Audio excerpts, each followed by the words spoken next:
Hello, everyone. We will regularly bring you stories you like. John Anderson stood at the bustling arrival gate of JFK Airport, his heart pounding with anticipation. His wife, Emily, had been away for a month, attending a prestigious medical conference in Europe. He craned his neck, scanning the stream of weary travelers. When he finally spotted her, a wave of relief washed over him. Emily, with her radiant blonde hair and sparkling green eyes, always stood out in a crowd. "Emily!" he called, waving enthusiastically. She spotted him and smiled, but there was something off, a slight hesitation in her step, a hint of distance in her eyes. She approached and they embraced, but John couldn't shake the feeling that something had changed. "How was the conference?" John asked as they made their way to the car. "It was good," Emily replied, her voice flat. "Tiring, but good." John noticed she was unusually quiet during the drive home, but attributed it to jet lag. However, over the next few days, her aloofness persisted. Their once effortless conversations now felt strained and forced. "Is everything okay, Emily?" John asked one evening as they sat in the living room. Emily sighed, not meeting his gaze. "It's just work stress, John. The conference was intense, and I have a lot to catch up on." John wanted to believe her, but a nagging doubt lingered in his mind. He decided to be patient, hoping things would return to normal with time. As the weeks passed, the emotional gap between John and Emily grew. Emily immersed herself in work, often coming home late and leaving early. John tried to bridge the gap, suggesting date nights and weekend getaways, but Emily always had an excuse. One evening, John prepared a candlelit dinner, hoping to rekindle their romance. Emily arrived home, looking exhausted. "What's all this?" she asked, her tone more weary than appreciative. "I thought we could use a special night," John said, forcing a smile. Emily sighed. "I'm really tired, John.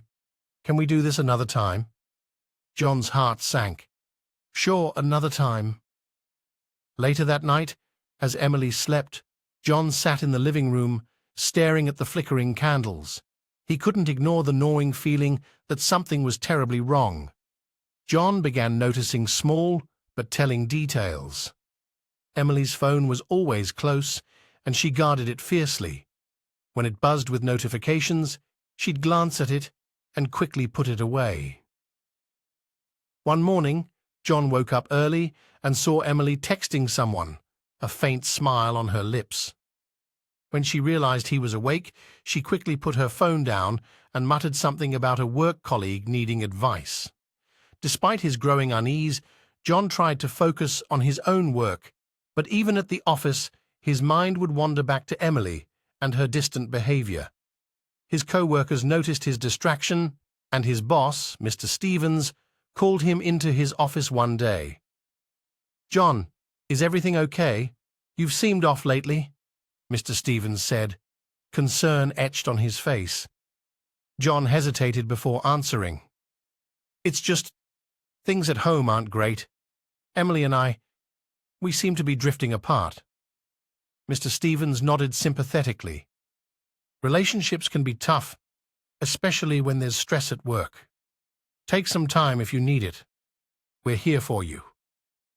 John appreciated the support, but he knew that time off wouldn't solve the underlying issue. He needed to get to the bottom of what was happening with Emily. John's suspicions deepened when he found a seductive red lingerie piece while unpacking Emily's suitcase, a piece he'd never seen before. His mind raced with questions. Why hadn't she worn it for him? Was it meant for someone else? He tried to brush off his doubts, but Emily's continued emotional distance made it impossible. She was always on her phone, texting someone late into the night, and frequently took calls in private. One evening, John mustered the courage to ask, "Who are you always texting?" Emily looked startled. Just a colleague. We're working on a project together. John nodded, but the unease in his gut remained. He decided to investigate further, determined to find out what was really going on. John's unease turned to alarm one night when Emily received a late-night call. She quickly left the room, her voice hushed. John quietly followed her and listened from the hallway. "I can't wait to see you again," Emily whispered into the phone. "This weekend was amazing." John's heart sank. He felt like an intruder in his own life, eavesdropping on a conversation that shattered his trust. He returned to the living room, feeling numb and betrayed. The next day, John decided to follow Emily. She had mentioned a meeting with a colleague, but John had to see for himself. He waited until she left the house and then trailed her car. She drove to a cozy cafe on the other side of town. John parked a few blocks away and watched from a distance as Emily greeted a man with a hug. His heart pounded as he recognized Matthew Turner, her college classmate and first love. John watched them through the cafe window, their conversation animated and intimate. Emily laughed at something Matthew said, and John felt a pang of jealousy and hurt. He couldn't deny it any longer. Something was happening between them.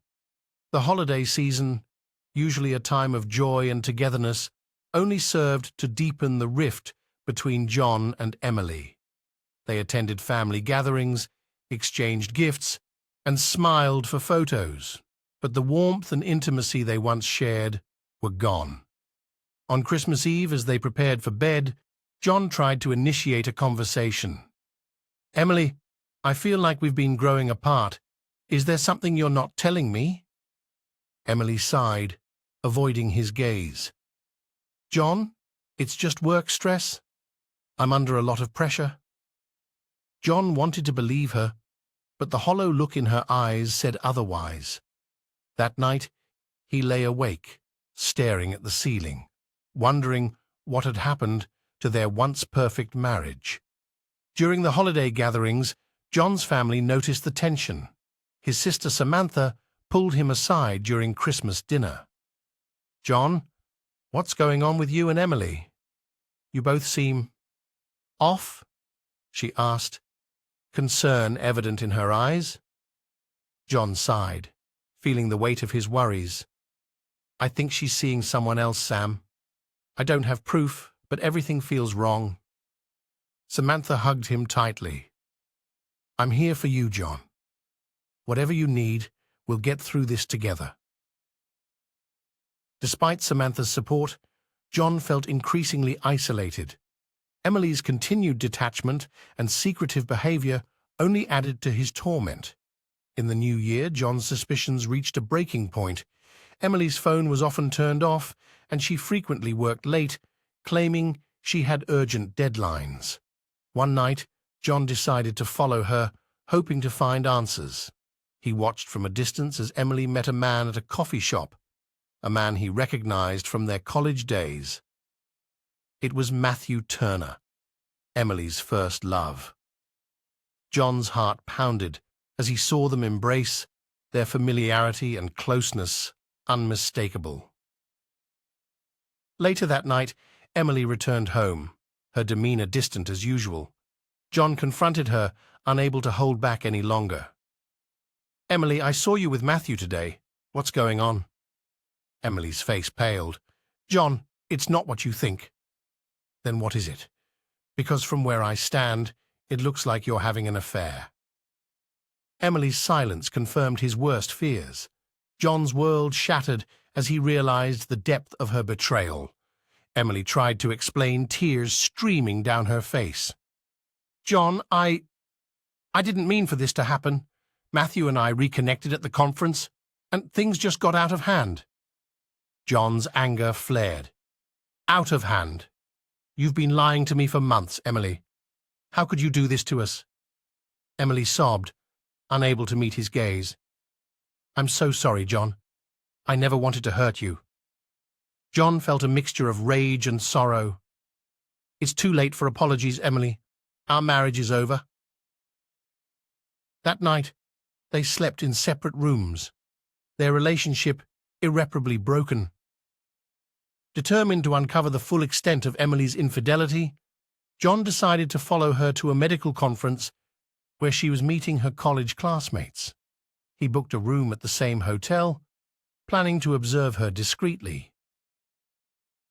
On the first day of the conference, John watched from a distance as Emily interacted with Matthew.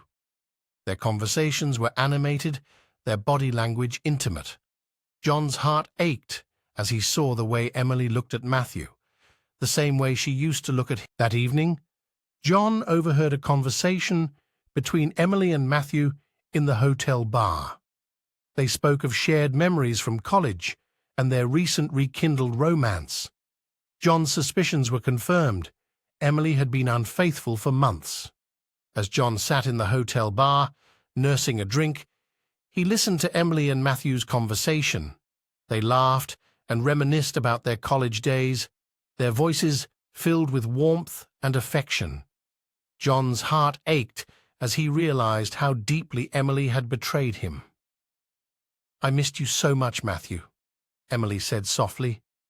"These past few months have been the happiest I've been in a long time." Matthew smiled, taking her hand. "I feel the same way, Emily. I'm so glad we found each other again." John felt like an intruder, but he couldn't tear himself away. He needed to hear the truth, no matter how painful. John couldn't contain his anger any longer. He confronted Emily in their hotel room, revealing what he had discovered. "How could you do this to me, Emily? After everything we've been through?" Emily's eyes filled with tears. "John, I'm so sorry. I never meant for this to happen." "But it did happen, Emily. You betrayed me. You lied to me." Emily broke down, confessing her feelings for Matthew and the affair that had begun during the conference in Europe. John felt a mix of rage and sorrow, his heart torn between love and betrayal. "I can't do this anymore, Emily. Our marriage is over." Emily sobbed, knowing she had lost John forever. That night, they slept in separate rooms, their relationship irreparably broken. Emily tried to explain, tears streaming down her face. "John, I didn't mean for this to happen. Matthew and I reconnected at the conference and things just got out of hand." John's anger flared. "Out of hand? You've been lying to me for months, Emily. How could you do this to us?" Emily sobbed, unable to meet his gaze. "I'm so sorry, John. I never wanted to hurt you." John felt a mixture of rage and sorrow. "It's too late for apologies, Emily. Our marriage is over." That night, they slept in separate rooms, their relationship irreparably broken. John returned home, determined to move forward with his life. He filed for divorce and began the process of disentangling their lives. He moved out of their shared home, finding solace in a small apartment where he could start anew. With the support of his sister Samantha, John slowly began to rebuild his life. He threw himself into work, finding new projects to keep his mind occupied. He also started attending therapy, hoping to heal from the deep emotional wounds left by Emily's betrayal. "You're doing great, John," Samantha said one evening over dinner. "It's not easy, but you're moving forward." John nodded, grateful for her support. "I just wish it didn't hurt so much." "It will get better," Samantha assured him. "Just take it one day at a time." Despite his efforts, John struggled with the pain of the past. He often found himself reminiscing about the good times he shared with Emily, wondering where it all went wrong. Nights were the hardest, filled with memories and what-ifs. One evening, Samantha visited, bringing dinner and a listening ear. "John, you need to let go. Holding on to the past will only hurt you more." John nodded, knowing she was right. "It's just hard, Sam. She was my everything." "You'll find happiness again, John. You just need to give yourself time." John took her words to heart, determined to keep moving forward, no matter how difficult it was. Despite his efforts, John struggled with the pain of the past. He often found himself reminiscing about the good times he shared with Emily, wondering where it all went wrong. Nights were the hardest, filled with memories and what-ifs. One evening, Samantha visited, bringing dinner and a listening ear. "John, you need to let go. Holding on to the past will only hurt you more." John nodded, knowing she was right. "It's just hard, Sam. She was my everything." "You'll find happiness again, John. You just need to give yourself time." John took her words to heart, determined to keep moving forward, no matter how difficult it was. As months passed, John began to see glimmers of hope. He reconnected with old friends, started new hobbies, and even went on a few dates. While the pain of Emily's betrayal still lingered, it no longer defined him. One day, while jogging in Central Park, John met a woman named Laura. She was kind, intelligent, and had a warmth that instantly drew him in. They started spending time together, and slowly, John felt his heart opening up again. Laura understood his past, offering support and patience. With her by his side, John found the strength to let go of the pain and embrace the future. He realized that while Emily's betrayal had shattered him, it had also led him to a path of self-discovery and growth. If you like our stories, please subscribe to our channel so that I can push better stories to you.